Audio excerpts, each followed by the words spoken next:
प्रवचन कीर्तन व्हायला काहीतरी निमित्त लागतं. आज तसं काय निमित्त काय आहे का आपलं? काहीच निमित्त नाही.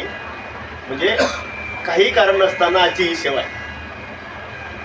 काहीच कारण नसतं त्याला आपण काय म्हणतो? विनाकारण. आजची सेवा कशी आहे? विनाकारण. आणि त्याचा थोडासा जर आपण जर मतितार्थ जर पाहिला तर आजची सेवा खरंच विनाकारण आहे. कुठला विनाकारण आहे?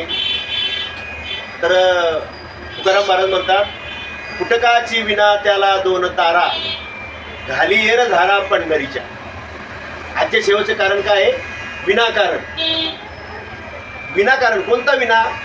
तर फुटकाची विना, 3.5 हाताचा हा 10 ठिकाणी फुटलेला हा विना आजच्या सेवेचं कारण आहे. हा जर विना जर चांगला नसता तर तो इथपर्यंत येत. हे माझ्या समोर बसलेले विने जर चांगले नसते, त्यांनी जर परमार्थ समजून घेतला नसता तर आजची इथं सेवा होत नव्हती. म्हणजे आजच्या सेवेचं कारण काय आहे? विनाकारण. फुटकाची विना त्याला दोन तारा. जर तुम्ही विना जर पाहिला असेल आपल्या कीर्तनामध्ये असतो तो, तर त्याला 5 तारा असतात. पण हा जो आहे तर याला 2 तारा आहेत. एक सुषुम्ना आणि एक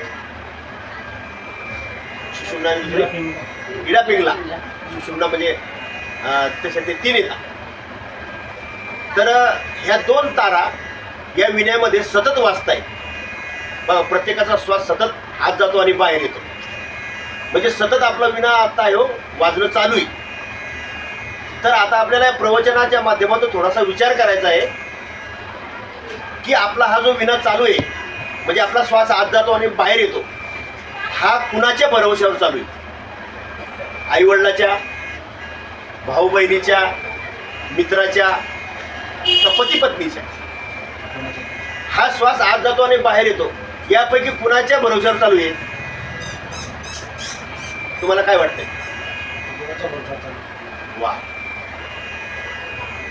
म्हणजे आपला जो विना आहे, म्हणजे आपण जे जिवंत आहोत, ना आईवडिलाच्या जीवावर, ना भाऊ बहिणीच्या, ना सगळ्या सोयऱ्याच्या, कुणाच्याही जीवावर आपण आता जिवंत नाही. म्हणजे आपला हा जो विना वाचतो आहे तर तो फक्त आणि फक्त देवाच्या भरोश्यावर चालू आहे. देवाच्या सत्तेने या ठिकाणी चालू आहे. आणि ते संत महात्मे सांगतात, चाले हे शरीर कोणाच्या सत्ते, कोण बोलवी तो हरिविन, देखवी ऐकवी एक नारायण, तयाचे भजन चुकू नका.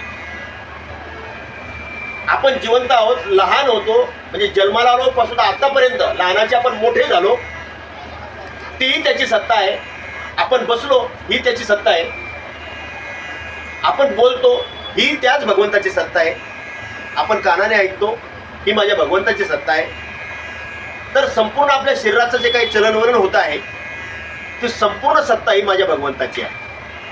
चाले शरीर कोणाचे सत्ते, कोण बोलवितो हरिविन, देवाशिवाय आपलं काही हालत नाही. झाडाचं पान सुद्धा त्याच्या सत्तेशिवाय हालत नाही. अशी ही सत्ता, असा हा भगवंत. त्या भगवंताची सेवा आपण का करायची? त्या भगवंताची भक्ती आपण का करायची?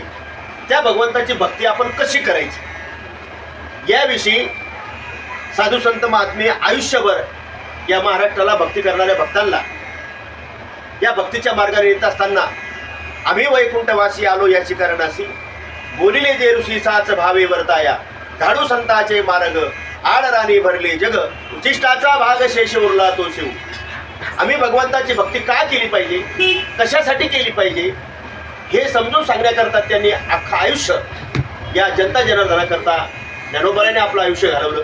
तुकोबारायांनी, नाथरायांनी, नामदेवरायांनी, जनाबाई, सखुबाई, मीराबाई या सर्व साधू संतांनी केवळ आणि केवळ तुमच्या माझ्यासाठी, तुम्हाला मला ही सेवा कशी करायची, का करायची, तर याविषयी अख्खं आयुष्य घालवलं.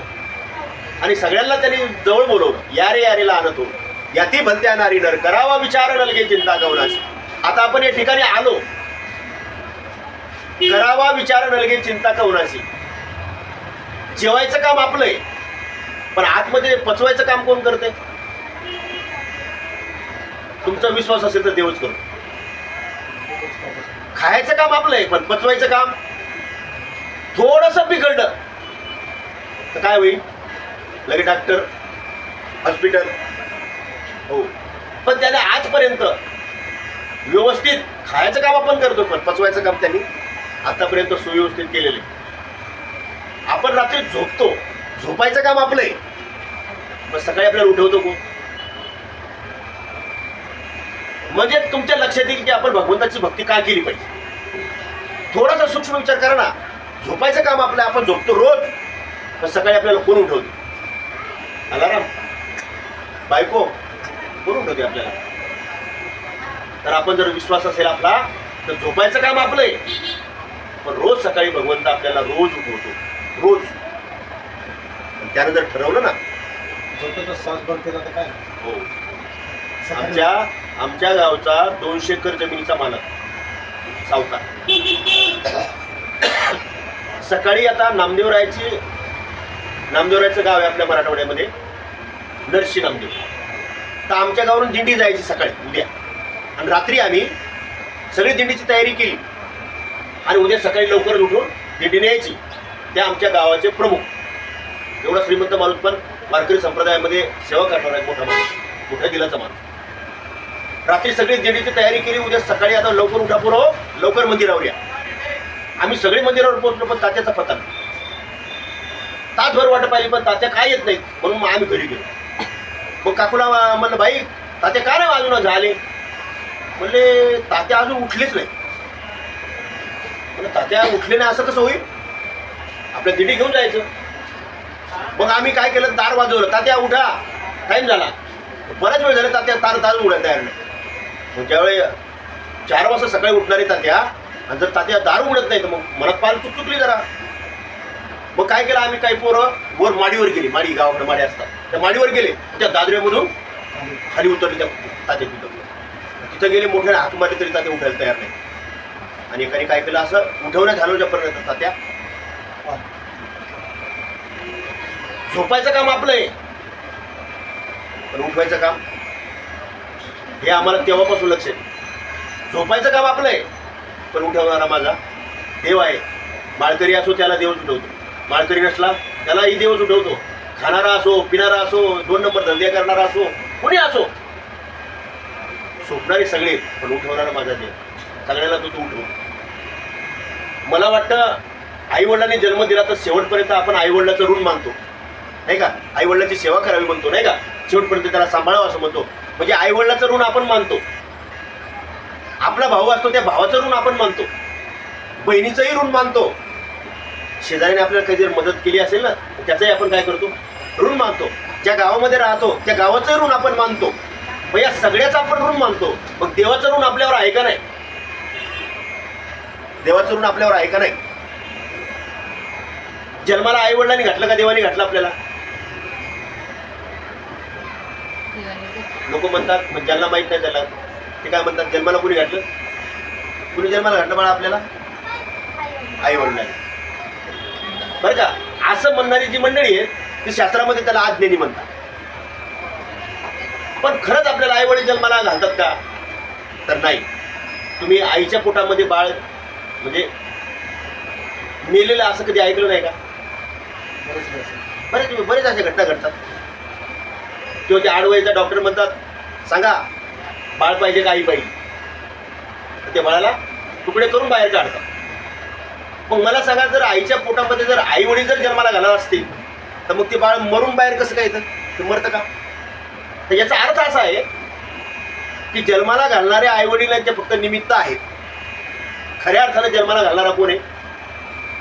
तो भगवंत आहे, तो परमात्मा आहे. म्हणजे जन्माला घालणारा तो आहे. बरं, आपण जन्माला होतो तेव्हा केवढे होतो? एवढी हातपाय होते, नाही का? एवढंच नाक, सगळं असं एवढंच होतं ना. मग आता ते एवढंच होतं तर ते एवढं झालं, एवढं 5 फूट 7 फूट झालं, एवढे आपण झालो. आता हे कोणाच्या सत्तेत झालो? कोणी केलं आपल्याला? एवढं शिकलो, एवढे मोठे कोणी केले? आत एवढले होते, कोणी केले? कोणी वाढवले? आई वडिलांनी? सगळ्या सोयरीने? नाही. आपण जन्माला आलो त्याने जन्माला घातलं म्हणून, आपण लहानाचे मोठे झालो त्याने जन्माला घातलं म्हणून. बरं, आता जिवंत आपण इथं बसलो, सगळे जण बोलतो सगळं, हे कोणाच्या सत्तेने बसलो? त्याच्या सत्तेने बसलो. बरं, उद्या आपण भेटू याची गॅरंटी आहे का? कोण दिवस येईल कैसा नाही द्यायचा भरोसा. मग आतापर्यंत जिवंत आहोत, आतापर्यंत आपण संसारात काय केलं हे आपल्याला सांगता येतं. आपलं गाव नाव सगळं इथं सांगता येतं. उद्या भेटूयाची गॅरंटी आहे का? काही गॅरंटी नाही. मग आतापर्यंत त्याच्या सत्तेनं आपलं जर आपण जीवनाचा प्रवास केलेला आहे तर आपलं त्याचं त्या भगवंताचं आपल्यावर काहीतरी ऋण आहे आणि त्या ऋणातून उत्तराय होण्याकरता, आईवडिलाच्या ऋणातून उत्तराय होण्याकरता आपण त्याची सेवा करतो. मग आता त्या भगवंताच्या ऋणातून उत्तराय होण्याकरता आपण त्या भगवंताची सेवा केली पाहिजे का नको? केली पाहिजे. तर त्या भगवंताची सेवा कशी करायची, काय करायची तुम्हाला कळलं. भगवंताची सेवा काय करायची कळलं, कशी करायची हे ज्ञानेश्वर महाराजांनी ज्ञानेश्वरीमध्ये लिहिली. भक्ती देवदेव भगवंताची सगळंच करतात. कबीर महाराज म्हणतात सब करते लेकिन थोडा थोडा फेर पडतात. भक्ती सगळेच करतात, देवदेव सगळेच करतात, पूजा अर्चा सगळेच करतात, पण कशी करावी तर ज्ञानेश्वर महाराजांनी जशी केली तशी करावी, तुकाराम महाराजांनी जशी केली तशी भक्ती करावी, साधू संतांनी मागे जशी केली तशी आपण करावी. मग ज्ञानेश्वर महाराजांनी कशी केली तर ज्ञानेश्वर महाराजांनी पहिले सद्गुरूची शरणागती केली, गळ्यामध्ये तुळशीची माळ घातली आणि त्यांनी सांगितलेला जो अनुग्रह आहे ते भगवंताचं नाम आहे, त्या नामाचं अखंड आयुष्यभर चिंतन केलं. तुकाराम महाराजांनी कशी भक्ती केली तर तुकाराम महाराजांनी देखील माघ शुद्ध दशमी पावनी गुरुवार केला अंगीकार तुकामणी. माघ शुद्ध दशमीच्या दिवशी बाबाजी चैतन्यासारख्या समर्थ सद्गुरूची शरणागती केली, गळ्यामध्ये तुळशीची माळ घातली आणि त्यांनी दिलेला जो नाम आहे, या अनुग्रह आहे, त्या नामाचं अखंड आयुष्यभर चिंतन केलं. नागबाबांनी भक्ती केली, कशी केली तर त्यांनी सुद्धा जनार्दन पंथासारख्या समर्थ सद्गुरूची शरणागती केली, त्यांच्याकडे मिळालेला अनुग्रह ते भगवंताचं नाम, त्या नामाचं अखंड शेवटच्या श्वासापर्यंत चिंतन केलं. नामदेव महाराजांनी काय केलं, नामदेव महाराजांनी देखील औंढ्या नागनाथाला जाऊन विसोबा खेचरासारख्या सद्गुरूची शरणागती केली, त्यांच्याकडनं माळ घातल्यानंतर त्यांनी दिलेला अनुग्रह नाम, त्या नामाचं अखंड त्याने आयुष्यभर चिंतन केलं. आता किती संतांची तुम्हाला पुरावी देऊ. सगळ्या महाराष्ट्रामधल्या सगळ्या साधू संतांनी आधी सद्गुरूची शरणागती केली, गळ्यामध्ये तुळशीची माळ घातली, सद्गुरूने दिलेल्या नामाचं अखंड आयुष्यभर चिंतन केलं. मग आपल्याला भक्ती जर करायची असेल तर ती कशी करायची तर आपल्या मायबापांनी जशी केली तशी आपल्याला करायची. हे आपले मायबाप आहे. तुम्ही संत माय बाप कृपावंत काय मी पतित कीर्तिवानू.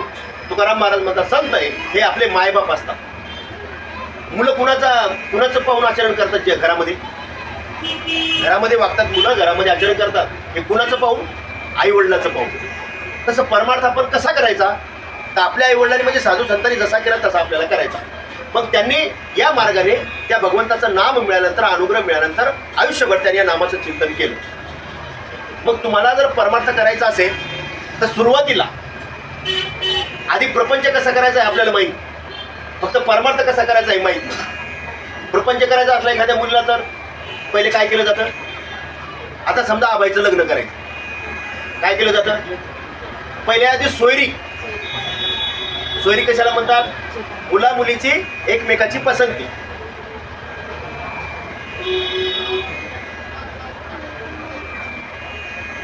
आणि ज्या वेळेला मुला मुलीची पसंती होते त्यानंतर कुळाचा, गोत्राचा सगळ्याचा विचार करून, नाही मामकुळ सगळ्याचा विचार करून, तर याचा विचार करून, या सगळ्या गोष्टीचा विचार करून भावबंध नातेवाईक सगळ्यांचा एकत्र विचार झाला की मग काय म्हणतात थोडा सुपारी. म्हणजे कुळ, गोत्र, नातेवाईक, मुला मुलीची पसंती झाली की मग आपल्याला त्या मुला मुलीची सोयरीक झाली, म्हणजे आपण त्याला साखरपुडा म्हणू किंवा सुपारी फोडणं म्हणू. आणि त्याच्यानंतर मग काय करावं लागतं, लग्नाची तारीख ठरवून त्या दिवशी इकडचं वराड तिकडचं वराड नाही का, नवरदेव नवरी तिथं जमावं लागतं. आणि जमल्यानंतर काय करतात, एका बाजूला नवरी एका बाजूला नवरदेव मध्ये अंतरपाठ धरतात, हो, आणि त्यांचं विधिवत काय करतात, लग्न लावून देतात. आणि लग्न लागलं की आपल्या हिंदू संस्कृतीमध्ये लग्नाच्या आधी मुलीच्या गळ्यामध्ये काही असो नसो, म्हणजे एखादा हार घालत असेल किंवा नसेल घालत, पण त्या गळ्यात काही जर नसेल तरी ज्या दिवशी तिचं लग्न लागायला ती उभी राहते त्यावेळेला तिच्या गळ्यामध्ये मंगळसूत्र बांधलं जातं, तिच्या कपाळाला कुंकू लावलं जातं, पायामध्ये जोडवे घातले जातात, हातामध्ये हिरव्या रंगाचा चुडा भरला जातो. म्हणजे हे सौभाग्याचे अलंकार लग्न करताना, म्हणजे प्रपंचात पडायच्या आधी हे सगळे अलंकार तिला घालावे लागतात. तसं तुकाराम महाराज, ज्ञानेश्वर महाराज, सर्व साधू संत म्हणतात तुम्ही प्रपंचामध्ये पदार्पण करताना ह्या सगळ्या सौभाग्याच्या अलंकाराचा स्वीकार केला आणि संसाराला सुरुवात केली. मग परमार्थाची सुरुवात कशी होते? हे तुळशीची माळ घातल्याशिवाय परमार्थामध्ये पदार्पण होत नाही. आज परमार्थामध्ये पदार्पण करण्याकरता दोन मान्यवर या ठिकाणी उपस्थित आहेत. एक अभय आणि एक अनन्य.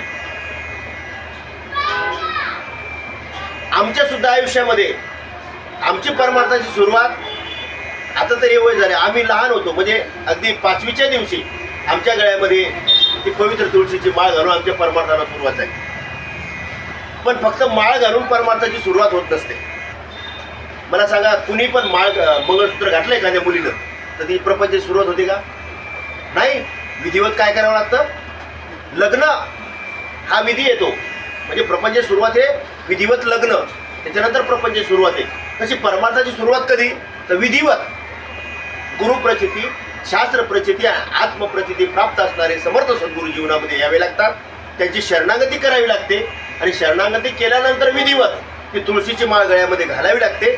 आणि त्यांनी दिलेला जो काही गुरुमंत्र आहे, अनुग्रह आहे, तो अनुग्रह आपल्याला समजून घ्यावा लागतो. आणि समजून घेतल्यानंतर त्यांनी सांगितल्याप्रमाणे जसे माऊली अगदी सुखासनामध्ये बसून त्या भगवंताचं चिंतन करतायत, तसं आपल्याला चिंतन करता आलं पाहिजे. आणि ते चिंतन जर तुम्ही त्यांनी सांगितल्याप्रमाणे जर केलं तर आजही ज्ञानोबारायला देवाचं दर्शन झालेलं आहे, तुकोबारायला देवाचं दर्शन झालेलं आहे, नामदेवरायला देवाचं दर्शन झालेलं आहे, मुक्ताबाईला देवाचं दर्शन झालेलं आहे, जनाबाईला देवाचं दर्शन झालेलं आहे.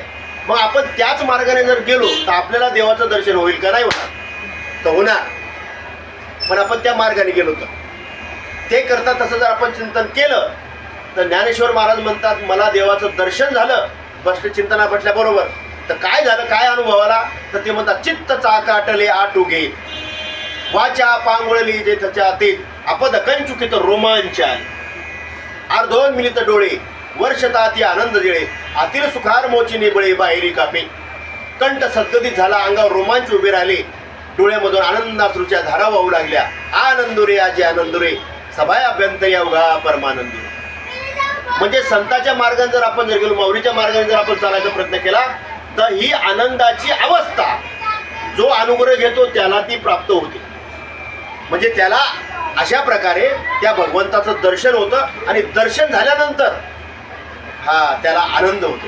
आणि आनंद झाला की डोळ्यामधून आनंदाश्रूच्या धारा वाहतात. माऊलीच्या मार्गाने जर आपण गेलो तर जसा त्यांना भगवंताच्या भेटीचा आनंद त्यांच्या जीवनामध्ये प्राप्त झाला, तो आपल्या जीवनामध्ये आपल्याला प्राप्त होतो. हा झाला ज्ञानोबारायचा अनुभव. तुकोबाराय म्हणतात, ज्या दिवशी मला बाबाजी चेतनासारखे समर्थ सद्गुरू भेटले, बघा परमार्थ देवदेव सगळेच करतात, पण संताच्या मार्गाने जर करायचा झाला तर तो कसा करावा हे सांगण्यासाठी या ठिकाणी मी बसलो. टाइमपास म्हणून बसलो नाही. जर तुम्हाला परमार्थ करायचा असेल तर घड्या माप्याच्या मनाने करू नका, ज्ञानोबा तुकोबाच्या मनाने परमार्थ करा, कारण ते आपले मायबाप आहेत. तर तुकोबाराय म्हणतात, माघ शुद्ध दशमीचा दिवस बाबाजी चेतनासारखे समर्थ सद्गुरू जीवनामध्ये आले, मस्तकावर हात ठेवला, लावून हात कुरवाळीला माथा सांगितली चिंता न कराय, मस्तकावर हात ठेवला आणि अनाधिकारापासून पूर्वपरंपरेनं आलेलं ते भगवंताचं नाम, तो अनुग्रह बाबाजीने स्वप्नी येऊन तुकाला अनुग्रह दिला निजप्रती. तो अनुग्रह दिला आणि त्या अनुग्रहाचा परिणाम, त्या भगवंताच्या नामाचा परिणाम, कंठी प्रेम दाटे, नैनी नीर लोटे, हृदयी प्रगटे रामरूप. रामाचं दर्शन कुठं झालं त्यांना? अयोध्येला जाऊन नाही, तर कायाही पंढरी, आत्मा हा विठ्ठल, नांदतो केवळ पांडुरंग. काया म्हणजे शरीर पंढरी आहे आणि आतमध्ये राहणारा, मगाशी आपण बोललो तो आत्मा, आपल्या शरीरामधला हृदयामधला तो विठ्ठल आहे. ज्यावेळेला डोळे बंद केले, त्या नामाचं चिंतन सुरू झालं, त्यावेळेला जीवाला त्या आत्म्याची, त्या विठ्ठलाची, त्या रामाची भेट होते, दर्शन होते.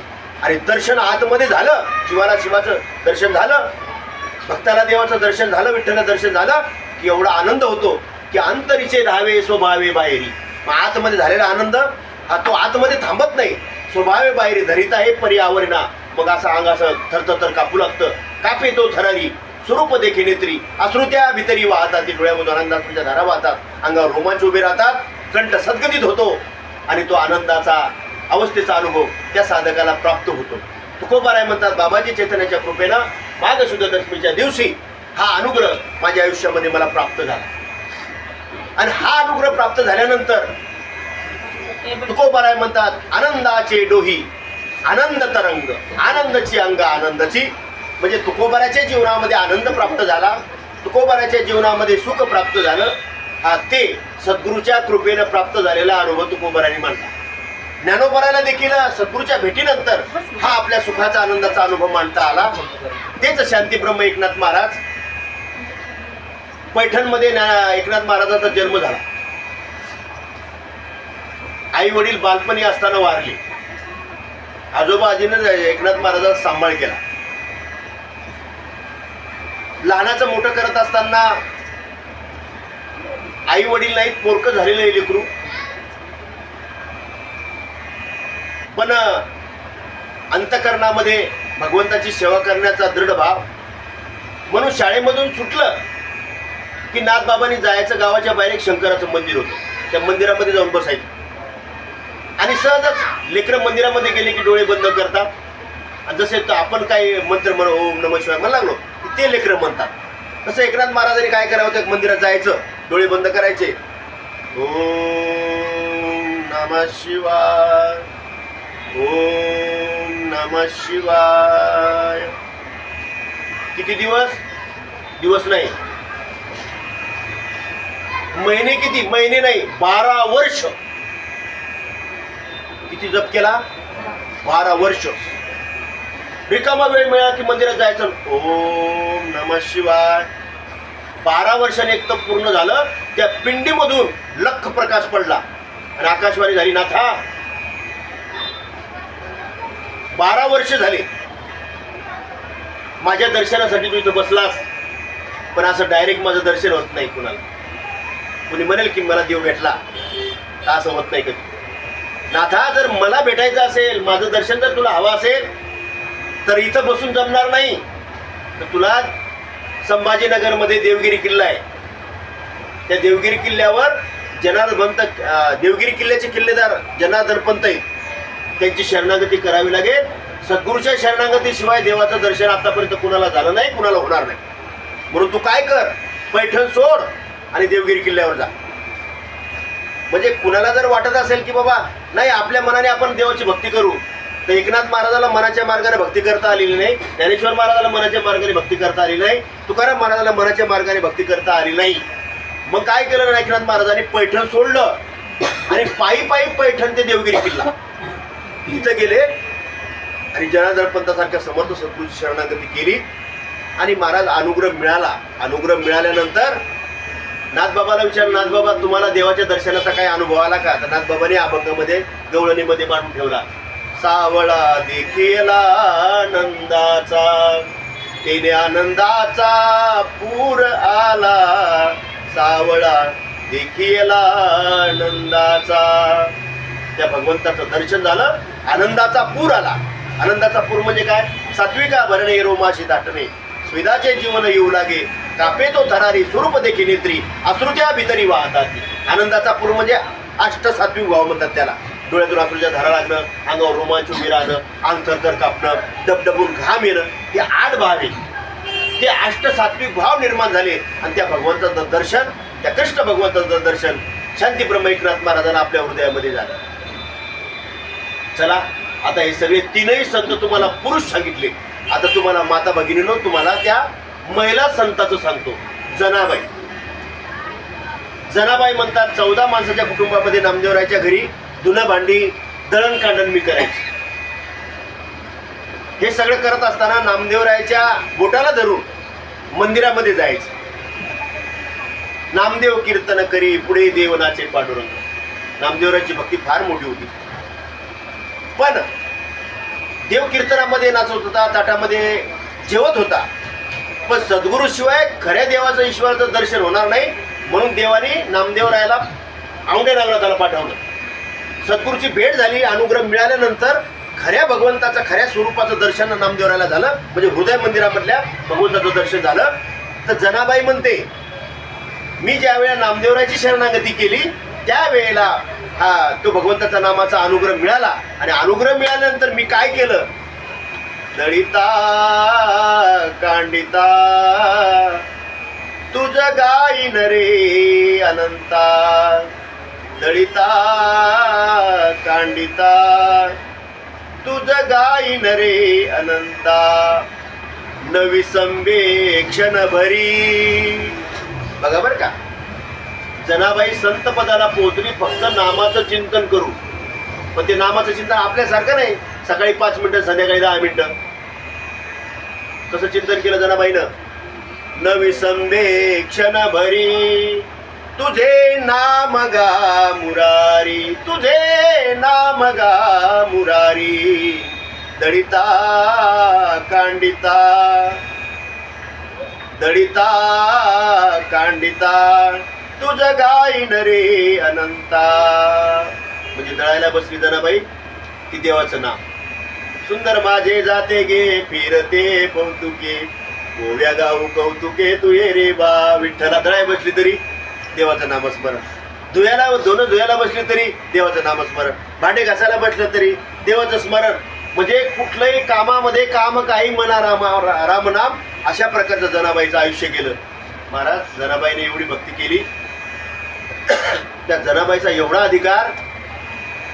जनाबाई जात्यावर बसली ना की जनाबाईने म्हणायचं, देवा जात्याच्या मुखी घालिते मोत्याचे दाणे, तुझ्या कृपेने मला विठ्ठला काही नाही उणे. देवा तुझी एवढी कृपा आहे की मला माझ्या आयुष्यात काहीच कमी नाही. पण आता सकाळचे 4 वाजले, 14 माणसाचं दळण दळायचंय मला दळू लागायला ये ना. काय अधिकार आहे जनाबाईचा? बघा, भगवंताचं कंटिन्यू नामस्मरण करणारी जनाबाई देवाला म्हणते, ये ना देवा. सुंदर माझे जाते गे फिरते कौतुके, गोव्या गाऊ कौतुके तू ये रे बा विठ्ठला, सासू आणि सासरा धीरतो तिसरा, गोव्या गाऊ व्रतारा तू ये रे बा विठ्ठला. महाराज अंतकरणापासून मग जनाबाईने हाक मारायची देवाला, ये ना देवा. महाराज देवानं ती गाय ऐकायची नाही का, जनाबाईची हाक ऐकायची. जनाबाईसाठी देवानं देव पण सोडायचं, मंदिर सोडायचं, आणि जनाबाईच्या झोपडी द्यायचं, जनाबाईला दळू काढून लागायचं. जनाबाई संगे दळू काढून लागायचं. तो भगवंत विटेवरून येत होता, जनाबाईला दळू काढून लागत होता. हा कशाचा परिणाम? फक्त नामस्मरणाचा परिणाम. सद्गुरूंनी दिलेला, नामदेवरांनी दिलेला नामाचा अखंड चिंतन केलं, त्याचा परिणाम महाराज देव दळू काढू लागायचा. जनी बैसली नाह्याला पाणी नव्हते इसानाला. जनाबाईने अभंगात लिहून ठेवले. काय अनुभव? देवाचे अनुभव येतात ना, जेव्हा भक्ती करतो साधक त्यावेळेला त्याला अनुभव येतात. मला एक दिवस काय झालं, आंघोळीला बसले, गरम पाणी केलं आणि ते गरम पाणी घेऊन बसले. तिला वाटलं ना, आणि घरामध्ये असं थंड पाणी, पण घरात पाणीच नव्हतं ना, थंड पाणी. आता गरम पाणी झालेलं आणि कपडे काढून आता आंघोळ करायची आणि पाणी नाही सणाला. मग मनात आलं, देवा तू असता तर मला पाणी आणून दिलं असतं, कोण आहे दुसरं मला तुझ्याशिवाय. अहो देवाची आठवण केल्याबरोबर देव आला ना पुन्हा व्हिडिओ झाले. मला हाक मारली, म्हणले हो देवा. काय झालं? काय नाही म्हणले, आता आंघोळ करायची पण आता थंड पाणी नाही घरा सणाला. लगेच चरवी घेतली, लुगू गेले चंद्रभागेवर, ती चरवी भरून लगे पाणी. म्हणजे फक्त देवाचं नामस्मरण, देवाची आठवण केली की देव तिथं प्रगट होत होता. एवढं भक्तासाठी देव करतो, हा साधू संतांचा अनुभव आहे. मग आता आपण त्याच महाराष्ट्रामध्ये जन्माला आलोत ना, ज्ञानोबा तुकोबाच्या, नामदेवराच्या, नाथरायाच्या, जनाबाईच्या, मुक्ताबाईच्या. मग आता त्यांना त्या देवाच्या भक्तीचा अनुभव आला, त्यांनी त्या देवाच्या भक्तीचं अनुभव त्या ठिकाणी अभंगामध्ये मांडून ठेवले. तर आपण जर त्याप्रमाणे जर भक्ती केली तर आपल्याला अनुभव येईल का नाही? यायला पाहिजे का नको? हा, आज तुम्हाला मी सांगतो, साखर खाल्ली तर काय कशी लागते? साखर खाल्ली तर गोड लागते, मीठ खाल्लं तर खारट लागते, लिंबू खाल्लं तर आंबट लागते. म्हणजे मिठाचा अनुभव आपल्याला आहे, साखरेचा अनुभव आहे, लिंबाचा अनुभव आपल्याला आहे. मग देवाचं नामस्मरण जर आपण केलं सद्गुरूच्या कृपेनं तर आपल्याला अनुभव येणार का नाही येणार? यायला पाहिजे का नको? आजही गुळ खाल्ला की गोड लागतो 100%. कुणालाही मुका असला तरी त्याला गोडच लागणार, बोलणारा असला तरी गोडच लागणार. नाही एखादा क्लास 1 ऑफिसर असेल त्याला गोड लागणार, आणि एखादा अंगठे बाजार असलं त्याला गोड लागणार. म्हणजे गुळाचा परिणाम जसा एकच आहे, तसा भगवंताचं नाम जर मिळालं असेल तर त्या नामाचा परिणाम देवाची भेट आणि अनुभव आहे. ज्या वेळेला तो साधक नामचिंतनाला बसेल त्यावेळेला हृदयामध्ये असलेल्या भगवंताचं दर्शन झालं की तुकाराम महाराज म्हणतात त्याप्रमाणे, नेत्री अश्रूची आधारा कोठे रोमांच शरीरा, ते या पंढरीचं घडे खळा पाझर रोकडे. म्हणजे त्या नामाचा परिणाम, तो नाम तुझे नारायणा पुढी पाषाणाला पाना, पाषाणवत असलेल्या हृदयाला त्या भगवंताच्या प्रभूच्या नामाच्या चिंतनाने तो प्रेमाचा अनुभव येऊ शकतो. हा सर्व साधू संतांचा अनुभव. पण हा अनुभव येण्याकरता आपल्याला ते नाम प्राप्त झालं पाहिजे, तो अनुग्रह प्राप्त झाला पाहिजे. आणि तो अनुग्रह मिळण्याचं ठिकाण जे आहे तर तुकाराम महाराज म्हणतात, सद्गुरू वाचोनी सापडेना सोय, धरावे ते पाय आधी आधी. जर तुम्हाला तो अनुग्रह हवा असेल, ते नाम तुम्हाला प्राप्त व्हावं असं वाटत असेल तर तुम्हाला सद्गुरूची शरणागती करावी लागेल. ज्ञानोबारायांनी निवृत्तीनाथासारख्या समर्थ सद्गुरूची शरणागती केली, तुकोबारायांनी बाबाजी चैतन्यासारख्या समर्थ सद्गुरू शरणागती केली, नाथरायांनी जनार्दन पंथासारख्या समर्थ सद्गुरूची शरणागती केली, जनाबाईंनी नामदेवरायाची शरणागती केली, नामदेवरायांनी विसोबा केंद्रासारख्या समर्थ सद्गुरूची शरणागती केली, आणि स्वामी विवेकानंदांनी रामकृष्ण परमहंसासारख्या समर्थ सद्गुरूची शरणागती केली. म्हणून आज चंद्र सूर्य असे तोपर्यंत, हो, चंद्र सूर्य असेपर्यंत एखाद्या वेळेला आपण मिटू, आपलं नाव मिटेल, पण ज्ञानबा तुकाराम, ज्ञानोबा तुकाराम महाराष्ट्र विसरणार नाही. तर मग यांनी असं काय केलं बा की एवढं त्यांचं नाम अमर झालं? तर त्यांनी काही केलं नाही, फक्त आपला संसार, आपला प्रपंच सांभाळून देवाची भक्ती केली. तर ती भक्ती कशी केली? खरी केली का खोटी केली? आज खोटी भक्ती करणारे आणि खरी भक्ती करणारे याचं विश्लेषण केलं नामदेव महाराजांनी. आता इथं बसलेले आपण सगळे भक्ती करतो असं नाही, गावाच्या बाहेर म्हणजे गावातले सगळे लोक भक्ती करतात, पण खरी भक्ती कोणाची आणि खोटी भक्ती कोणाची? तर त्याचं विश्लेषण करताना ते म्हणतात, नये नेत्री जळ नाही अंतरी कळवळ, हरिभक्तीचे सुख कळले जे म्हणती लटके बोलती उभे लोक. भक्ती सगळेच करतात, पण जर नामस्मरण करताना डोळ्यामधून जर प्रेमाश्रूच्या धारा वाहत नसतील, कंठ सद्गदित होत नसेल नामस्मरण करणाराच्या, तर ती भक्ती खोटी. नये नेत्री जळ नाही अंतरी कळवळ, हरिभक्तीचे सुख कळले जे म्हणते ते लटके बोलती उभे लोक. लटके म्हणजे खोटे बोलतात. म्हणजे अशी भक्ती करणारे हे खरे आणि अशी भक्ती करणारे खोटे. मग जर जीवनामध्ये खरी भक्ती करायची असेल तर सद्गुरूशिवाय ती प्राप्त होत नाही. वाल्यासारखा, तुम्हाला वाल्या माहिती आहे का? एक माणूस मारला की मोरीवरा खरा त्या रांगणात टाकायचा. त्याने 7 रांजण भरले होते, एवढे माणसं मारले होते. पण एवढंही पाप करणारा तो वाल्या, त्याला सद्गुरूची भेट झाली, नारदासारख्या महात्म्याची भेट झाली. हो, नारदाने विचारलं, बऱ्या माणसा, अरे एक माणूस मारला की खडा टाकतो त्या रांजणात, 7 रांजण भरले, एवढं पाप तू कुणासाठी करतो? तो म्हणला, मुलाबाळासाठी करतो, बायका पोरासाठी करतो. म्हणले, हे पाप त्यांच्यासाठी करत नाही, तू पाप करतो तुझ्यासाठी. या पापामध्ये कोणी वाटेकरी आहे का तुझ्या? जा घरी जाऊन विचारून ये. वाल्याला वाटलं हा आपल्यापासून सुटका करून घ्यायसाठी करतो. म्हणजे आपण बाहेर जा, आपण म्हणजे वाल्याला वाटलं आपण घरी जावं आणि मग इकडून बुवाने निघून जावं, या करता का काय? तर नारद महर्षीला वाल्याने बांधून टाकलं झाडाला की कुठे जाऊ नये म्हणून. आणि हा घरी गेला. आणि घरी गेल्यानंतर बायकोला विचारलं, अहो आतापर्यंत एवढे 7 रांजण भरेपर्यंत मी पाप केलं, पैसे लुबाडले, तुमच्यासाठी खर्च केले, तर या माझ्या पापामध्ये तुम्ही वाटेकरी आहात का? आई वडिलांना सांगितलं.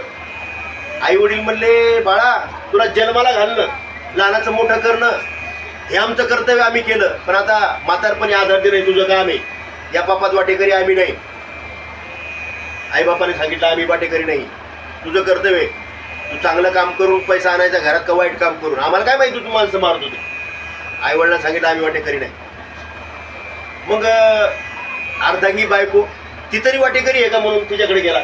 आता बायको कशी एकदम सांगत की मी पापात वाटेकरी नाही, खाल्लं त्याचं. पण सांगायचं कसं? असं काहीतरी घरामध्ये काम करता करता विंचू चावल्याचं नाटक केलं, असं मोठ्यानं ओरडत आली, अहो म्हणजे विंचू चावला, विंचू चावला, विंचू चावला. काय होतंय म्हणजे अंगार होतोय म्हणले, मरतो की काय असं झालं, मोठ्या मोठ्यानं ओरडू लागली. म्हणजे काय करतो डॉक्टरकडे, म्हणजे डॉक्टरकडे नाही, माझा जो अर्धा त्रास होतो ना मला, तर अर्धा तुम्ही वाटून घ्या, अर्धा मी म्हणजे मग कमी होईल. तर वाल्या म्हणला ते अर्धा वाटून घेता येते का? म्हणजे झालेला विंचवा चावल्याचा जो त्रास आहे अर्धा वाटून घेता येतो का? मग म्हणजे तुम्ही केलेलं पाप मला अर्धा वाटून घेता येईल का?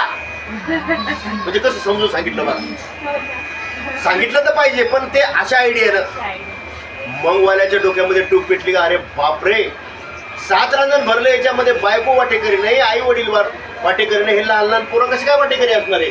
मला त्याच्या डोक्यामध्ये खटकाच पडला. धावतच गेला, नारद महर्षीला मोकळं केलं, झाडाला बांधलेलं वेलानी आणि शरणागती केली. महात्मा मी चुकलो, मला मार्ग दाखव. हो महाराज नारद महर्षीने मस्तकावर हात ठेवला आणि भगवत नामाचा अनुग्रह घेऊन दिला. त्या नामाचं चिंतन करायला बसवलं. 12 वर्ष वाळूचळ अंगावर एवढं नामस्मरण केलं त्याने, उठलाच नाही. तर तो वाल्या दरोडेखोर वाल्मिक झाला. केले रामायण रामाधी, नाम जपले वाल्मिकाने, फुटली टोन प्याला पाणी. म्हणजे एवढा पापी असलेला माणूस, पण सद्गुरूची कृपा झाली, नामाचा अनुग्रह मिळाला, तर तो वाल्याचा वाल्मिक होऊ शकतो. हे आपल्या महाराष्ट्रातलं उदाहरण आहे. सासवड जवळ वारीच्या वाटेवर वाल्या नावाचं गाव आहे, तिथं त्यांची समाधी. म्हणजे वारी करताना ते वाल्या नावाचं गाव लागते, वाल नावाचं, ते वाल्मिक ऋषीचं गाव आहे. आणि तिथं त्या डोंगरावर आजही पाहायला रांजण आहेत आपल्या 7 रांजण. मग आज त्या नामाचा परिणाम एवढा वाल्याने अनुभवला, या साधू संतांनी अनुभवला, म्हणजे ते वाल्याचे वाल्मिक होऊ शकतात बाबा, एवढी या नामामध्ये पावर आहे. मग आपल्याला ते जर नाम प्राप्त झालं तर आपल्याला तो अनुभव येईल काय नाही, येणार का नाही, यावा का न यावा, तर तो अनुभव यावा याकरता मार्ग दावून गेले आधी दयानिधी संतते, तेनेची पंथी चालू जाता, न पडे गुंता कोठे काही. पण हा मार्ग 99% लोकांना माहीतच नाही, 99% लोकांना माहीतच नाही हा मार्ग काय आहे साधू संतांचा. तुमचं माझं इथं बसल्यापैकी भाग्य आहे की आपल्याला ती गुरु परंपरा, हंस ब्रह्मा त्रिदत्त नारायण, लक्ष्मण बरभीम, सखानंद, शांतामाई, बंडोबा, केरोबा, श्रीपाद बाबा, रामदास बाबा, अशा गुरु परंपरेत त्या भगवंताच्या नामाचा अनुग्रह मिळाला, म्हणून आपल्याला कणभर अनुभव आला. पण ही गोष्ट कोणाला माहीत नाही. बऱ्याच लोकांना माळी गळ्यामध्ये माळ आहे, रोज देव पूजा करतात, देव मंदिरात जातात, पण हा मार्ग अनुभवाचा, देवाच्या दर्शनाचा, भेटीचा मार्ग सगळ्या लोकांना माहिती नाही. आपलं परम भाग्य आहे, आम्ही दैवाचे दास पंढरी राहायचे. तर आपण म्हणू शकतो आम्ही दैवाचे दास श्रीपाद राहायचे, दास रामदास राहायचे. त्यांच्या कृपेनं आपल्याला ही गोष्ट कळाली, आणि ती गोष्ट आता आपल्याला कळाली. मग हे आपले नातेवाईक, हे आपले भाऊबंद, आपले सगळे सोयरे, आपण त्यांना सांगितलं पाहिजे. कारण जगाला कुणाला माहीत, 99% लोकांना ही गोष्ट माहीत नाही. पण महाराज ही गोष्ट पटत नाही ना, पटत नाही. या गोष्टीला विरोध होतो. लोक सहज म्हणतात देव कुठं भेटतो का? मग देव काय काळ्या पाण्यावर गेला का, फासावर गेला?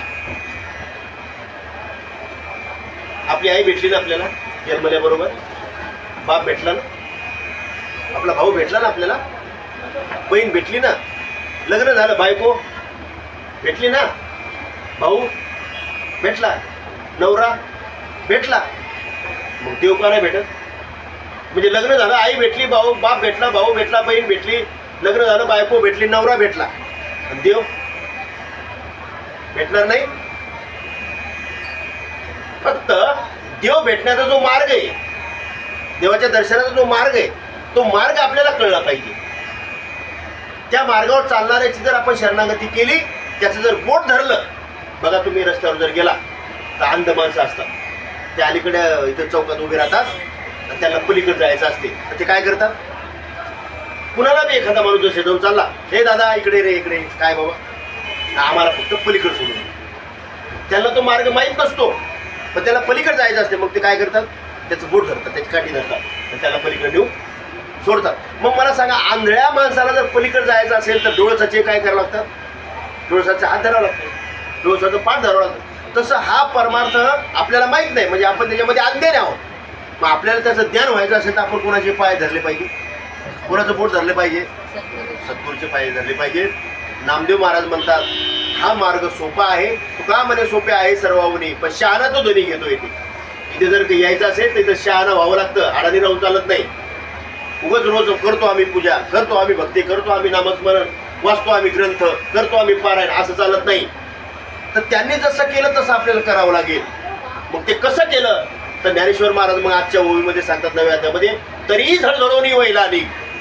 जर तुला या पद्धतीने जर परमार्थ अनुभवायचा असेल तर तू एक काम कर, झडझडून वैला निघ, बाजूला हो. कशापासून? घरापासून. घर सोडायचं का? नाही. आई वडील सोडायचे का? नाही. भाऊ बहीण सोडायचे का? नाही. शिक्षण सोडायचं का? नाही. काही सोडायचं नाही. दलगती साया असं जावे वनांतरा, सुख येतो घराणार आहे. तुम्हाला हे काही सोडायचं नाही. पण मात्र ह्याच्यावरची माया जी आहे, माझी आई, माझा बाप, माझी बायको, माझा नवरा, माझी पोरं, ह्याच्यामध्ये जे आपण गुंतलो तर ते थोडंसं बाजूला करायचं. माझा देव असं म्हणून त्याची भक्ती करायची. आपण बघा ना, आई माझी म्हणतो, बाप माझा म्हणतो, भाऊ माझा म्हणतो, नवरा माझा म्हणतो, बायको माझी म्हणतो, देव माझा म्हणतो का आपण?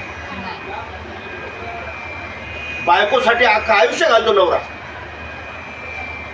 आई वडिलांसाठी अख्खं आयुष्य घालतात मुलं, लेकरासाठी अख्खं आयुष्य घालतात आई बाप.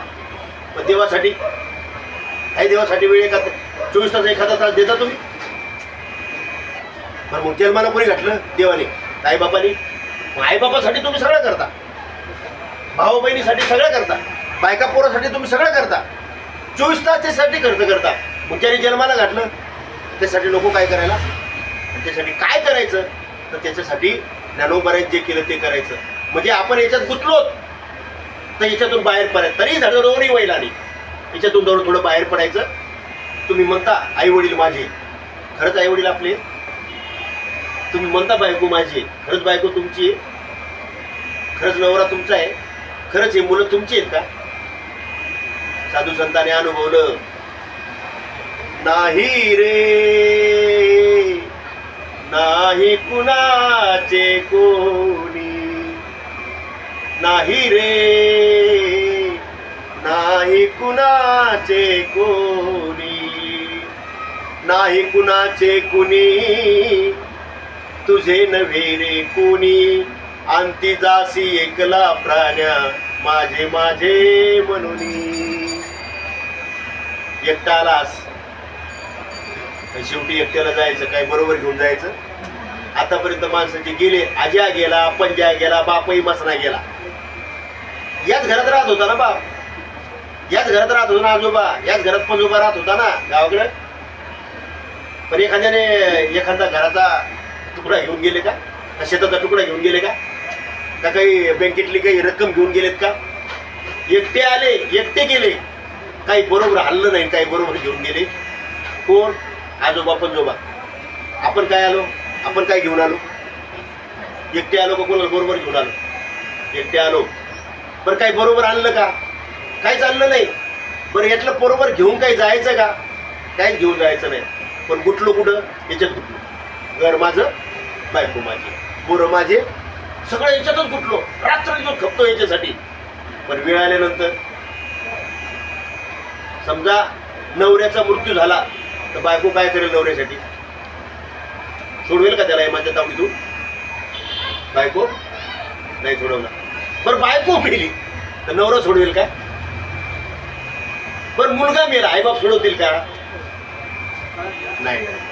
म्हणून संत महात्मे सांगतात, तुम्ही ज्याच्यात गुंतला ते तुमचं कुणी नाही. बहीण कुणाचे, भाव कुणाचे, कोण कुणाचे, सगळे सोयरे, मेल्या पाठी सर्व राहिलं तुटतील धागे दोरे. जवळी चाले मोठा धंदा तव म्हणे बहीण माझा दादा. बहीण कुठपर्यंत? भावाचं चांगलं चाललं. एखाद्या वेळेला भावाने 1-2 दिवाळीला आणू देऊन नाही आणून द्या बहिणीला, ती मध्ये आग लागली त्याच्या संपत्तीला. कोण म्हणते? बहीण. जवळी चाले मोठा धंदा तव बहीण म्हणे माझा दादा. पण त्या भावावर वेळ येऊ द्या, कोण कोणाचं नाही. आज जर तुम्ही पुणे जिल्ह्यामध्ये आला, इथं नाही तुम्हाला कोर्टामध्ये जास्त केसेस बहिणीच्या भावावर आहेत. कशासाठी? गुंठ्यासाठी, संपत्तीसाठी. आई बहीण आपली, आई भाऊ आपला, आई वडील आपले, मग याला सोडायचं का? नाही. पत्नीनं पतीविषयीचं कर्तव्य करायचं, भावानं बहिणीविषयी कर्तव्य करायचं, आई वडिलांनी मुलाविषयी कर्तव्य करायचं आणि मुलाने आई वडिलांविषयी कर्तव्य करायचं. कर्तव्य विसरायचं नाही. पण हे माझे आणि आपलं अख्खं आयुष्य त्यांच्याकरता घालवायचं नाही. तर हे सगळं तो बाजूला सोडून, माया थोडी बाजूला सोडून, हा देव माझा मी देवाचा, हीच माझी सत्यवाचा. देव माझा आहे आणि त्या देवाकरता मी काहीतरी केलं पाहिजे असं भाव अंतःकरणामध्ये जागृत करून साधू संतांनी जे सांगितलं ते आपण केलं पाहिजे.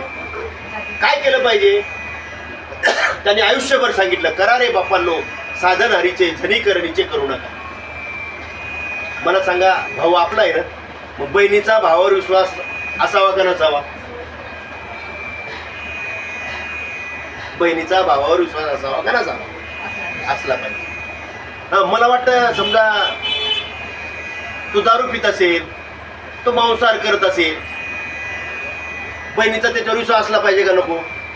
असला पाहिजे. बहिणीचा भावावर विश्वास असला पाहिजे. बायकोचा नवऱ्यावर विश्वास असला पाहिजे का नसला पाहिजे? असला पाहिजे. तो दारू पिणारा असू द्या, तो मांसाहार करणारा असू द्या, तो काही एक धंदे करत असू द्या, पण बायकोचा नवऱ्यावर विश्वास पाहिजे, बहिणीचा भावावर विश्वास पाहिजे, महाराज मुलाचा, आईवडिलाचा मुलावर विश्वास पाहिजे. तर ते कुटुंब, तर ते घरं सुखात राहतात. बरं, विश्वासच नष्ट झाला तर, बायकोचा नवऱ्यावरचा विश्वास जर नष्ट झाला तर काय होईल? प्रपंचाचं वाटोळ होईल. हो, मग आज भावाचा भावावर विश्वास आहे, बहिणीचा भावावर विश्वास आहे, मुलाचा आईवडिलावर, आईवडिलाचा मुलावर विश्वास आहे. पण भक्ती करताना संतांवर भक्तांचा विश्वास आहे का? आहे विश्वास? जर विश्वास असता तर आज सगळे माळकरी दिसले असते घरातले, तुमच्या घरातले, माझ्या घरातले, त्यांच्या घरातले. आहेत का माळकरी? याचा अर्थ असा आहे की संतांवर विश्वास नाही आपला. घरात देवघर आहे, देवाची पूजाही करतात माणसं, ज्ञानेश्वरी वाचतात, गाथाही वाचतात, भजनही करतात, कीर्तन ऐकतात, पण विश्वास आहे का? आणि जर विश्वास असता आतापर्यंत तर गळ्यामध्ये प्रत्येकाच्या तुळशीची माळ दिसली असती, कपाळाला गोपीचंद टिळा दिसला असता, आणि रोज ज्ञानोबा तुकोबांनी जी साधना केली, नामस्मरण केलं, ते नामस्मरण करणारी माणसं दिसले असते. पण ते करताना दिसत. याचा अर्थ असा आहे, आपला या नासक्या गोष्टीवर विश्वास आहे, पण साधू संतांवर विश्वास नाही आहे. त्याचं उत्तर तुकोबाराय म्हणतात, संताची हे पायी हा माझा विश्वास, सर्व भावे दास झालो त्यांचा. जोपर्यंत तुमचा पत्नीचा पतीवर विश्वास नाही, पत्नीचा पत्नीवर विश्वास नाही, तोपर्यंत संसार होत नाही.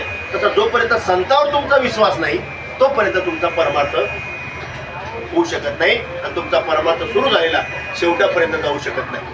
मग तुम्हाला जर परमार्थ जर करायचा असेल,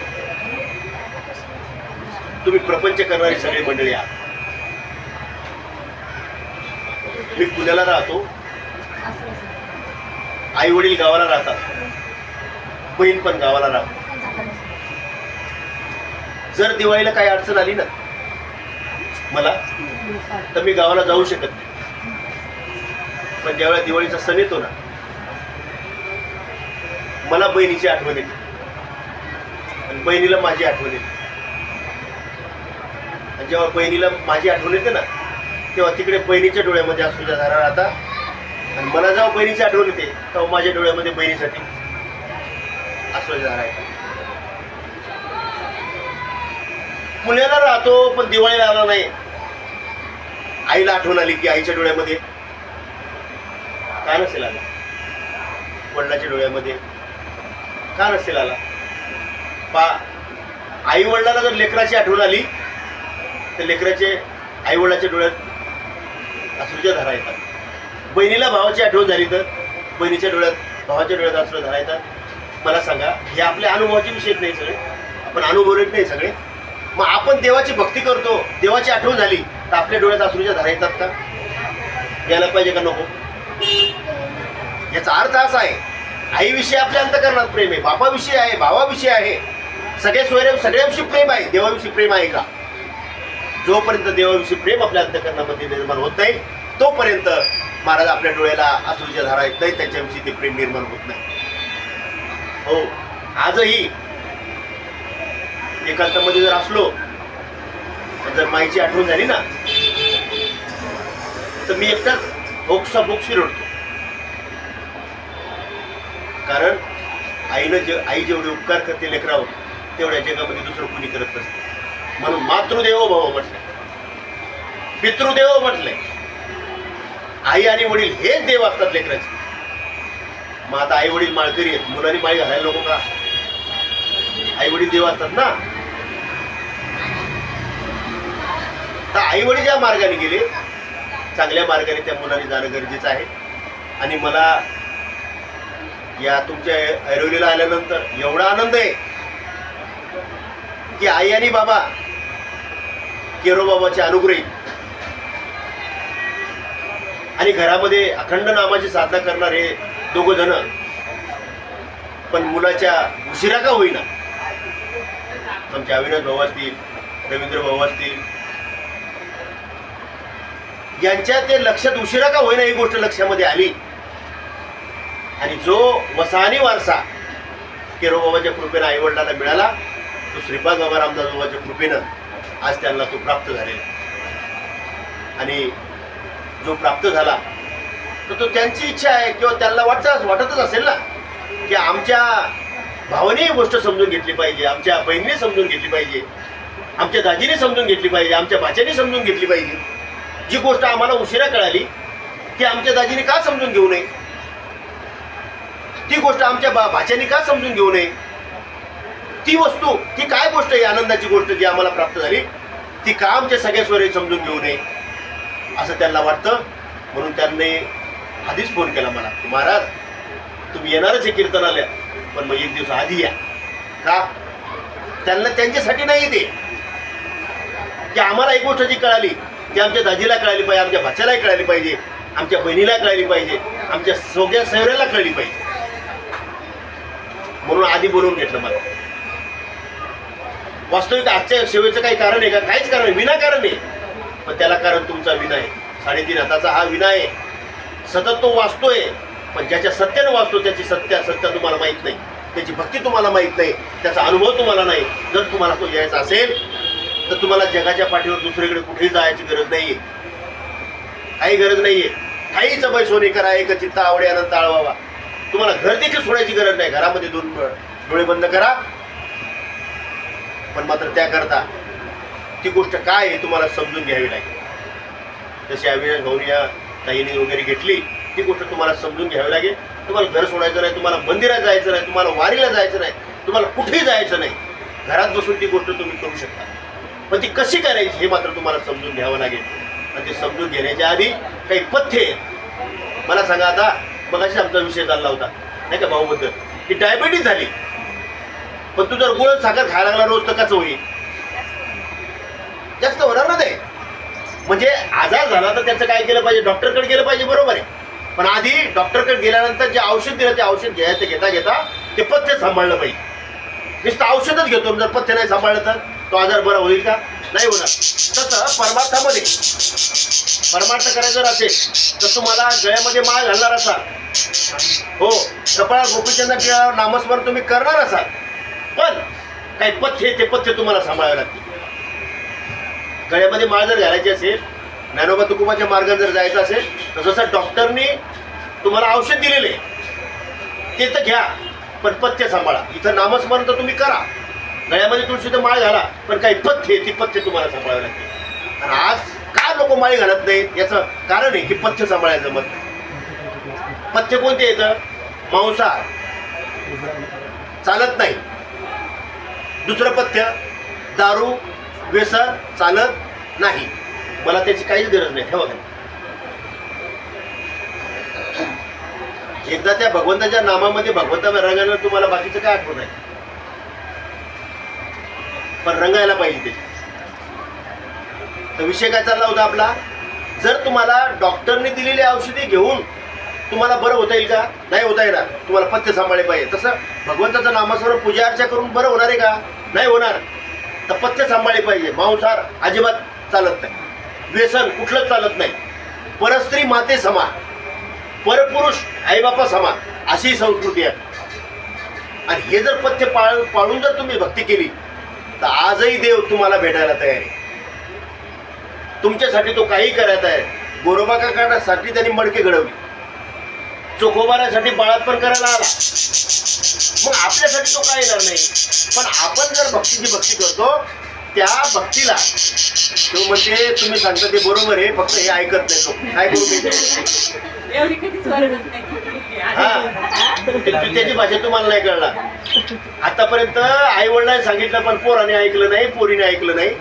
ज्ञानोबा तुकोबाने आयुष्यभर बोंबा मारून सांगितलं, वाजत असे बोंब कोणी ना ऐकत ठिकाणी. हे लोक ऐकत नाहीत म्हणले, यांना किती बोंबा मारून सांगा, यांचं बेक चालू ठेव. हो राहू द्या त्याचा काही डिस्टर्ब नाही, तुमची इकडे माझ्या लक्ष. तर त्यांचा अनुभव, वाजत असे बोंब कोणी ना ऐकत ठिकाणी, हरी हरी न म्हणता आता या थोर झाली हानी. मला सांगा, तुम्ही लहानाचे मोठे झाला बरं का, कोणाचे 25, कोणाचे 50, कोणाचे 60, कोणाचे नाही का 50 गेले असतील. मला सांगा, तुम्हाला शेवटी तुम्हाला मला मरण येणार आहे का नाही? कोणी मरणार नाही असं आहे का याच्यातलं? हम तो नाही मरेंगे असं आहे का एखादं इथलं? नाही. मग आता तुम्हाला मरण सुखाचं पाहिजे का दुःखाचं पाहिजे?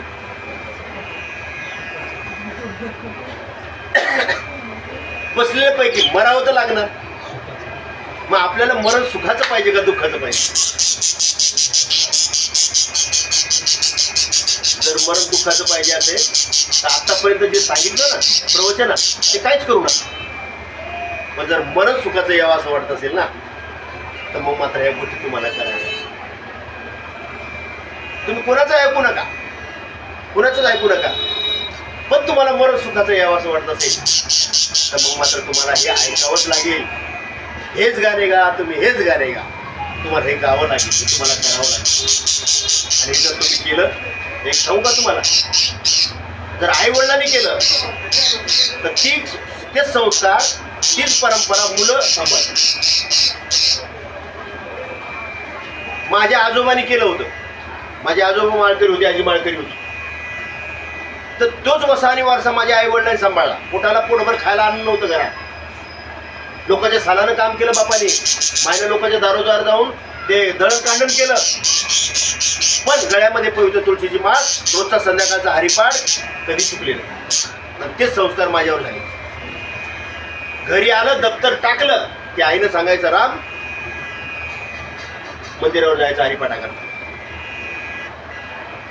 एखाद्या दिवशी आपण जर गेलो ना पोराबरोबर खेळलं ना तर भाकर द्यायची नाही, भाकर नाही म्हणायची, पहिले हरिपाठ करायचं. कधीच हरिपाठ, एकही दिवस हरिपाठ चुकला नाही. तेव्हापासून तर आताही हरिपाठ झाल्याशिवाय मी जेवण करत. हे संस्कार माझ्या आई वडिलांचे. बरं तुम्ही म्हणसाल मग आता आजोबाचे संस्कार आई वडिलांना झाले, आई वडिलांचे संस्कार तुमच्या झाले, तुमच्या मुलाचं काय? तर आजही माझा माऊली रोज सकाळी, आता तो फायनल झालं त्याचं, आता तो MPSC ला जातो, पण सकाळी हरिपाठ घेतल्याशिवाय कपाळाला फुका लावल्याशिवाय तो घराच्या बाहेर पडत नाही. हे संस्कार चांगले आहेत का वाईट आहेत? हे संस्कार चांगले आहेत का वाईट आहेत? मग आधी मायबापाने आपल्यावर संस्कार लावून घेतले पाहिजे, तेव्हा मुलावर पती येईल का? मायबापाने कसंही वागलं तरी चालते, मुलांनी कसं वागलं पाहिजे असं होत नाही. येथे वडील ते जे करते तया नाम धर्म ठेवी हेर ते अनुष्ठिती सामान्य करतात. आई वडिलांनी जे केलं ते जर आपण करावं, असं जर आईबापाची इच्छा असेल तर आईबापाला सुधरावं लागेल, आईबापाला या मार्गाने चालावं लागेल. आज नाही उद्या त्या मुलावर तो परिणाम झाल्याशिवाय राहणार नाही. अहो काय सांगा, किती संस्कार. एक आई आहे ना गावावर ना, मुलगा पुण्यासारख्या ठिकाणी राहतो म्हणून तो आईला घेऊन आला. बरं का, संस्कार कसे होतात पहा. आता सीता सोयीवर म्हणून नाटक लागलं होतं तिकडं, कुठं बालगंधर्व आहे ना पुण्यात, तिथं सीता सोयीवर नाटक लागलं होतं. मग या मुलाला काय वाटलं, आपल्या आईनं कधी नाटक पाहिलं नाही, चला नाटक पाहायला, नाटक पाहायला आईला. त्या नाटकामध्ये एक पद होतं, कधी करशील लग्न माझे तुझ ठावे रे ईश्वरा. म्हणजे सीतेच्या लग्नाच्या आधी तिचं देवाकडे विनंती होती, देवा नाही का माझं लग्न चांगलं कसं होईल, कसा मला वर मिळेल म्हणून ती देवाची प्रार्थना करायची. तुम्ही पण करत होते ना लग्नाच्या आधी, करत होत्या का नाही? उपास धरलेत ना तुम्ही, चतुर्थ्या पुण्यासाठी केल्या चांगला नवरा मिळावा म्हणून ना. तशी सीता काय करायची? देवाला प्रार्थना करायची, कधी करशील लग्न माझे तुझ ठावे रे ईश्वरा. देवा म्हणजे ती देवाला प्रार्थना करायची. आणि म्हातारीनं चांगलं ऐकलं ते. सकाळी म्हातारी उठली, रोजची सवय ते सडा समर्जन करायची नाही का. आता इथं शहरात होतं, पण ती काय म्हातारी उठली सकाळी झाडू झुडू काढू लागली. काय म्हणते माहिती का? कधी करशील लग्न माझे तुझ ठावे रे ईश्वरा. ते लहान पोरगं आलं, ए आजी कोणाचं लग्न करायचं? म्हणजे ती एकदा गेली तिथं, नुसतं ऐकलं तर तिच्यावर काय झाला, किती परिणाम झाला. ती जाताना सुद्धा म्हणायची कधी करशील, हे लोक हसायचे. म्हणजे संस्कार कसे होतात का? फक्त एकदा गेली, एकदा ऐकलं तर तिच्यावर ते संस्कार झाले. मला वाटते आई वडिलाचे सुद्धा मुलावर असे संस्कार होतात का? हळूहळू. त्याचा परिणाम असा होतो की विठ्ठलपंत आणि रुक्मिणी मातेने किती त्रास सहन केला आळंदीमध्ये. खायला पोटाला पोटभर अन्न नाही. 4 घरी भिक्षा मागायला गेली तर आळंदीकरांनी माधुकरी नाही वाढली तर काय केलं, माती टाकली. पण काय संस्कार केले या 4 लेकरावर, निवृत्तीनाथ, देशोपान, मुक्ताबाईवर. महाराज एक मौली झाली, एक निवृत्तीनाथ, एक सोपान काका, एक आदिमायाशी. मग हे संस्कार त्यांनी म्हटलं असतं ठीक आहे या गावात नाही राहायचं, कुठे जाऊन राहू. गेले असते ते समजा पुण्यात, ते आळंदीवर मुंबईला आले असते, कोण ओळखलं असतं? पण नाही. ते संस्कार, ते आपलं गाव, आपले ते माणसं, महाराज तिथं राहून त्यांनी क्रांती केली. मग हे संस्कार आपल्या मुलावर होण्यासाठी आधी आईवडिलांनी सावध झालं पाहिजे. जाऊ द्या, आईवडिलाचं काही चुकलं असेल तर मुलं आता मोठी झाली, मुलाला कळते ना आता चांगलं काय, वाईट काय, बरं काय, वाईट काय कळते ना मुलांना. तर मुलांनी तरी या गोष्टीचा विचार केला पाहिजे. मुलाला चांगलं कळतं दारू पिणं चांगलं आहे का वाईट आहे, कळतं वाईट आहे. आपला आहार आहे शाकाहार. जो मनुष्य बोटाने पाणी पितो, बोटाने, तो शाकाहारी माणूस, शाकाहारी प्राणी. गाय कशी पाणी पिते? बोटाने. कुत्रा कशी पाणी पिते? जिभेने, बोटाने नाही पिते. माणूस कसं पाणी पितो? बोटाने. जे ओठाने पाणी पितात ते सगळे शाकाहारी प्राणी, आणि जे जिभेने पाणी पितात ते मांसाहारी. मग आपण शाकाहारी हो का मांसाहारी हो? जाऊ दे, शास्त्राचं काही असू दे. जे ओठाने पाणी पितात ते सगळे शाकाहारी माणसं आहेत, आणि जे जिभेने पाणी पितात ते मांसाहारी. मग आपण शाकाहारी आहोत का मांसाहारी आहोत? आपण मुळात मांसाहारी नाहीये, आपण शाकाहारी माणसं आहोत. पण माणसाने काय केलं, त्यांचं अन्न ओढून घेतलं, ओरबडून घेतलं, आणि त्यांचं अन्न आपण खायला लागलो. त्याचा परिणाम असा झाला, आता काय पावसाची वेळ येत आहे, पावसाचे दिवस आहेत का? पावसाचे दिवस आहे, पण आज जाऊन पहा शेतकऱ्याची काय गाण आहे गावाकडे. गहू पसरला, केवढं प्रचंड द्राक्षे नुकसान आहे. आज पाऊस अवेळी का पडतो? निसर्ग का कोपला आपल्यावर? कारण आपण निसर्गाप्रमाणे वागायला तयार, म्हणून या निसर्गाचा कोप आता वाढत चालला. पूर्वीचा काळ होता, महाराज दारामध्ये कुत्रा असायचं. ते कुत्र घरातल्या माणसावर भुकायचं काय बाहेरच्या? इमानीत बरे ते सेवा करायचं. आता कुठे कुत्र कोणाच्या दारात दिसतं? गावाकडे गेलं तर कुत्र नाहीच. प्रत्येकाच्या घरी गाय असायची, प्रत्येकाच्या घरी बैल असायची. आता आपण जाऊन पहा, गाय राहिली नाही, बैल राहिलं नाही, कुत्रा. म्हणजे आपण सगळे कर्तव्य विसरलो. आपण आपलं कर्तव्य विसरलो. त्याचा परिणाम असा आहे की ईश्वराला देखील त्याचा धडा तुम्हाला त्याने बी ठरवले काय करायचं. मग आपण काय करा, आपण दुसऱ्याकडे न पाहता आपण करा. सोडवणं संसार बंधनं तोडावे, की प्रपंच आपण सगळेजण करणार आहात, करतोय, पुढेही करत राहणार आहेत. पण या प्रपंचामध्ये जर सुखी व्हायचं असेल तर सुख माझ्या देवाजवळ.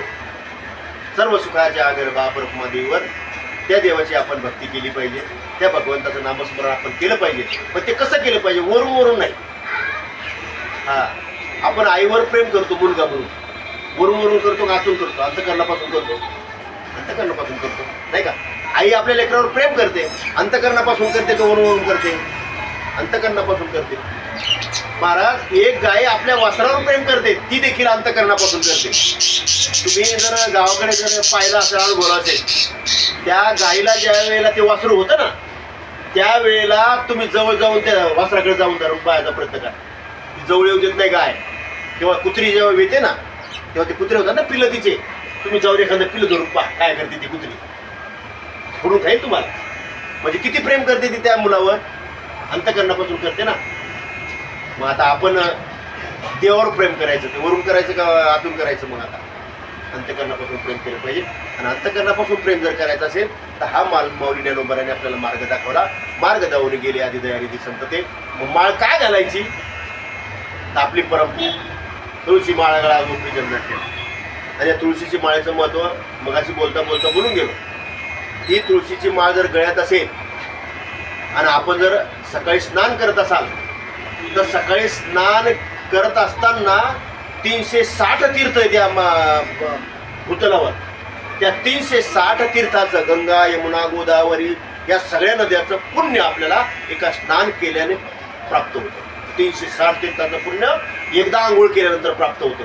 तुळशीची माळ गळ्यात असेल तर आपण रोज जर स्नान करत असू तर आपल्याला 360 तीर्थाचं पुण्य केल्याचं, म्हणजे पुण्य केल्याचं आपल्याला अनुभव त्या ठिकाणी प्राप्त होतो.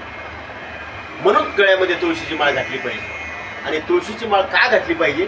तर ही देवाला आवडते, देवाच्या आवडीचे विषय. आता त्याचा बराच मोठा इतिहास. तुळशी माळ गळा, तुळशी हार गळा, काशे पितांबर आवडे निरंतरेच्या. देवाला आवडतं म्हणून ती घालायची.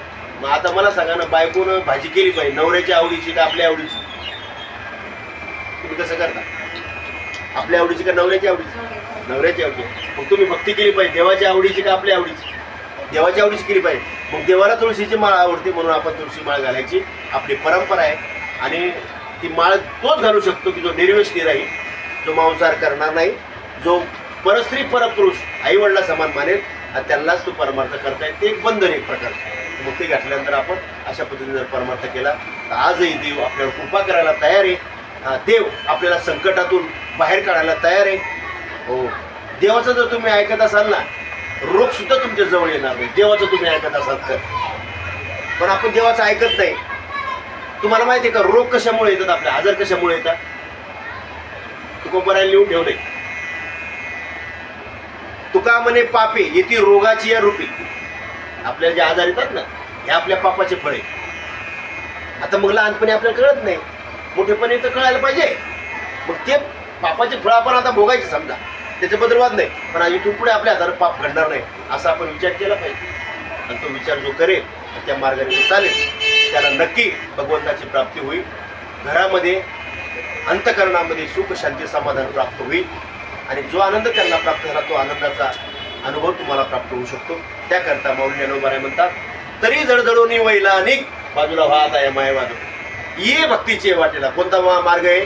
तहा ज्ञानोबाने दाखवलेला, तुकोबाने दाखवलेला. ये भक्तीचे वाटेला ज्या पावशी अवंगणीचं धाम माझ्यापर्यंत येण्याचं जे काही साधन आहे, ते साधन भगवंताच्या सद्गुरूच्या कृपेने ते समजून घेऊ. त्या मार्गाने तुम्ही चालण्याचा प्रयत्न करा. मार्ग दावणी गेले आधी दयानिधी संतते, तेनेची पंथे चालू जाता न पडे गुंता कोठे काय, कुठे गुंता पडणार नाही. तुम्ही सरळ माझ्यापर्यंत येऊन पोहोचू शकाल असा भगवंताने या ठिकाणी आपल्याला आशीर्वाद दिलेला आहे. आपण फक्त काय करायचंय? ज्ञानोबा तुकोबाने जे सांगितलं त्याप्रमाणे, श्रीपाद बाबा रामदास बाबांनी जे सांगितलं त्याप्रमाणे आपल्या जीवनाचा प्रवास करायचा आहे. आम्ही कणभर करतोय आणि तुम्ही देखील त्याच्यामध्ये आलात म्हणून आज आपल्या भेटी झाल्या. पण ज्या दिवशी तुम्ही हे सोडून द्याल त्या दिवशी मात्र तुमची आमची पुन्हा भेट होणार नाही. ज्ञानोबा तुकोबा तुमच्या भक्तीला मान्य करणार नाही.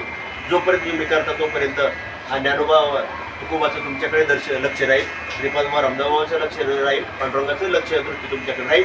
पण तुम्ही जरी सोडून देण्याचा प्रयत्न केला किंवा सोडलं तर मग मात्र तुमच्यावर भगवंताची किंवा आईवडिलाची आपल्या दृष्टी राहणार नाही. म्हणून आईवडिलाला जे आवडतं ते मुलांनी केलं पाहिजे. साधू संतांना जे आवडतं ते आपण करण्याचा प्रयत्न केला पाहिजे. तुम्ही करताय त्या ऐरोली गावामध्ये. म्हणून तर पुण्याहून इथं या ठिकाणी येणं झालं. मला खूप आनंद आहे, खूप समाधान वाटलं. सगळ्यांच्या भेटी झाल्या, सगळ्याचा सहवास झाला घडला. तर असंच प्रेम, असंच तुमचं नामस्मरण अखंड राहू द्या. आता जी मंडळी करत नाहीत त्यांनी पण या गोष्टीचा विचार करा, कारण आज भेटलो उद्याची गॅरंटी नाही. आज आपण भेटलो उद्याची गॅरंटी नाही. क्या जीवन की प्रक्रिया साधव मेलिया नाही तेरा घास. कबीर महाराज मध्ये हातामध्ये घेतलेलं घास बाबा आपल्याला पोटच जाईल याची गॅरंटी नाही. तर उद्या आपण भेटू, उद्या करू. काही म्हणतात नाही आता लग्न झाल्यावर करू, काही म्हणतात पोरं झाल्यावर करू, काही म्हणतात रिटायर झाल्यावर करू. पण कबीर महाराज म्हणतात असं चालणार नाही. कल करायचो आज कर, आज करू अब निकल जाएगा स्वास तो करेगा. तो तू मसाला उद्या करू, म्हातारा झाल्यावर करू, रिटायर झाल्यावर करू. नाही नाही नाही, कल करायचो आज, आज करू अब निकल जाएगा स्वास तो करेगा कब. अरे या लेकराला मग असं दिसतं. साधं बोलता बोलता मी बोललो की बाई माळ घालावं लागेल तुला, तर ती बाई तयार झाली की माळ घेऊन आहे. मग तिला कळते का तुम्हाला कळते? आता तुम्ही मोठे आहात, तुम्हाला कळते का तिला कळते? आता याचा विचार तुम्ही करावा. बळजबरी नाही बरं का, तुमच्या मनाने. जर तुम्हाला जर पटलं हे विचार तर तुम्ही तुमच्या मनाने या मार्गात येऊन सुखी जीवनाचा मार्ग निवडावा. अशीच ज्यांच्या गळ्यात माळी नाही त्यांना विनंती आहे. आणि ज्यांच्या गळ्यात माळी आहेत, ज्यांनी अनुग्रह घेतला नाही त्यांनी अनुग्रह घ्यावा. आणि ज्यांच्या गळ्यात माळ आहे, अनुग्रह घेतला, त्याने रोज सकाळी उठून ब्रह्ममुहूर्तावर त्या भगवंताचं नामचिंतन करण्याचा प्रयत्न करावा, अशी सगळ्याची त्यांनी प्रार्थना करतो. आणि झालेलं हे प्रवचन पुष्प विनाकारण काही कारण नसताना जे काही प्रवचन या ठिकाणी झालं ते भगवंताच्या चरणी, नानोबा तुकोबाच्या चरणी, समर्थ सद्गुरू सच्चिदानंद श्रीपाद बाबाराम चरणी समर्पित करतो. आणि बोलता बोलता एखादा शब्द एखाद्या लागला असेल, बा महाराजांनी असं कसं का बोलले, असं बोलायला पाहिजे होतं का महाराजांनी, असं एखाद्याला वाटेल तर तुमची क्षमा मागतो. तुम्हाला असं वाटलं असेल की बाबा महाराज आपल्या वर्मावर बोट ठेवून बोलले असेल, असं काही नाही. फक्त तुका मनेमध्ये झालेली निरोपा मार्ग आहे, सोपा सुखरूप. आणि नानोबा तुकोबाचा मार्ग आहे. प्रवचना माध्यमातून तो निरोप देण्याचा प्रयत्न केला. पोस्टमन काय करतो? पत्र देतो.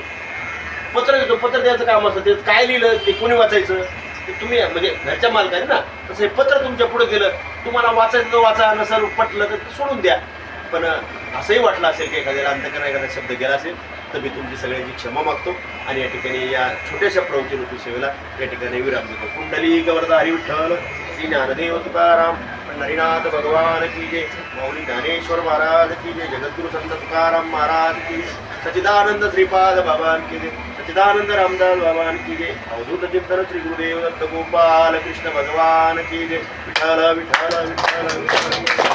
आता विश्वास देवी येणे वाग्यज्ञ तोषावे, पूर्णोनी मद द्यावे, दया सत्कर्मी रतिवा, भूता परस्परे पडो मैत्र जीवांचे, दुरितांचे निमिर जाओ, विश्वसधर्म सूर्य पाहो, जो देवांतील तो ते लाहो, प्राणिनाथ वर्षत सकळ मंगळी, ईश्वर निष्ठांची मान्यावी, अनवर्त भूमंडळी भेटो तयाबदा, चला कल्पत विजयार, चेतना चिंता मनुष्य बोलती जारणव पिंशांचे, चंद्रमेजे आरांचन, महाकंडले तापैन, ते सर्व सदा सज्जन सोयरे होतो, मौना सर्व सुखी पूर्ण होणे ती लोकी, मजुरादी पुरुषे अखंडित आणि ग्रंथ उपजीवी विशेष लोकी, द्रष्टाद्रष्ट विजय व्हावे जे, एथ मने श्री विश्वेश्वराहो, हा होईल दान पसाहो, येणे वरे ज्ञानदेव सुख्या झाला, येणे वरे ज्ञानदेव सुख्या झाला. हरिओम शांती शांती शांती. कुंडली गवर्धा हरी विठ्ठल, श्री ज्ञानदेव तुकाराम, पंढरीनाथ भगवान की जय, मौली ज्ञानेश्वर महाराज की जय, जगद्गुरु संत तुकाराम महाराज, सच्चिदानंद श्रीपाद भगवान की जय, सच्चिदानंद रामदास भगवान की जय, अवधूत चिंतन श्री गुरुदेव दत्त गोपाल कृष्ण भगवान की जय. आणि एक आभार मानायचं राहिलं मला. मस्त दुपारी पुरणपोळीचा बेत केला होता.